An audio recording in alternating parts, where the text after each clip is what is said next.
प्रणाम भगवान। ओम श्री गुरुवे नमः। ओम अखंडमंडलाकारं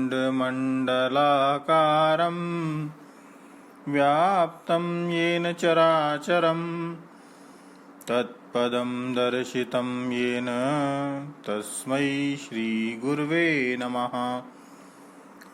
ओम शांति शांति शांति। ओम ओम।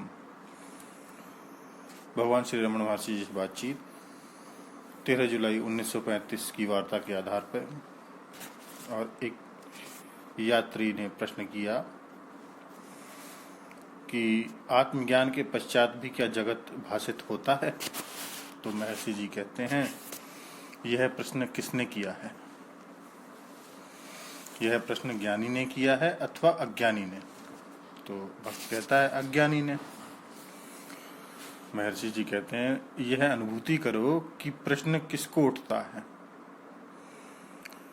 संदेह करने वाले का पता लगने के बाद भी यदि प्रश्न उठे तो इसका उत्तर दिया जा सकता है। क्या जगत अथवा देह कह सकते हैं कि वह है, अथवा देखने वाला कहता है कि जगत अथवा शरीर है। दृश्य देखने के लिए दृष्टा होना चाहिए। पहले देखने वाले दृष्टा को ढूंढो, बाद में क्या होने वाला है उसकी अभी चिंता क्यों। श्री भगवान ने फिर कहा, क्या इससे कोई अंतर पड़ता है कि जगत भाषित होता है अथवा भाषित नहीं होता है? क्या जगत के अभिभाषित होने से तुम्हारी कोई हानि हो गई, अथवा जब तुम्हें गहन निद्रा में संसार भाषित नहीं होता था तब क्या तुम्हें कुछ प्राप्ति हो गई थी? संसार भाषित होता है अथवा भाषित नहीं होता, इसका कोई महत्व नहीं है। अज्ञानी पुरुष ज्ञानी को कर्मरत देखकर भ्रमित हो जाता है। जगत दोनों को भासता है, किंतु उनका दृष्टिकोण भिन्न है। चित्रपट का उदाहरण लो। पट पर चित्र चलते रहते हैं, जाकर उन्हें पकड़ो। तुमने क्या पकड़ा? केवल पर्दा ही। चित्रों को समाप्त हो जाने दो, तब क्या बचता है? फिर वही पर्दा।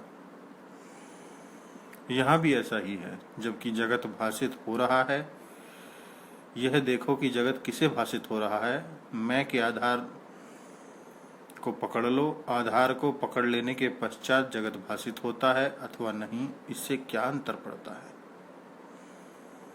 अज्ञानी जगत को सत्य मानता है, जबकि ज्ञानी इसे केवल आत्मा की अभिव्यक्ति मानता है। आत्मा अपने को व्यक्त करती है अथवा नहीं, इसका कोई महत्व नहीं है।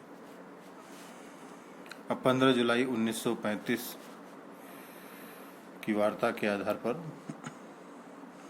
आश्रम में एक पत्र आया था, जिसमें स्मृति, निद्रा तथा मृत्यु से संबंधित कुछ विद्वत्तापूर्ण प्रश्न किए गए थे।